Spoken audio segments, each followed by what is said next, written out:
Barbie Fortesa update. Yung post ni Barbie sa kanyang social media account. Adelina de la Cruz signing off dahil nagtapos na nga kagabi ang historical drama series na Pulang Araw. Yung nakakamiss siyempre ang karakter ni Adelina, pati ni Eroshi, Adishi. Ayun pa yung mga picture. Pati pabati ni Barbie. Gio Talaver and family. God bless you po. Merry Christmas to Gio Talaver and family. God bless you po. So ito pa. Taus-puso po akong nagpapasalamat sa lahat sa inyo pagsuporta po sa aming programa.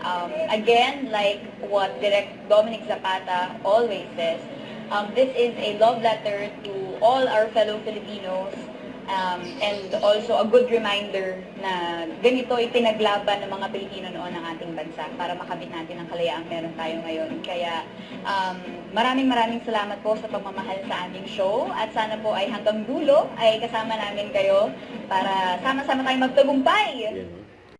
Don't forget to subscribe and click the notification bell for my update. This is with Charlie Action Vlog. Stay tuned for my update. See ya.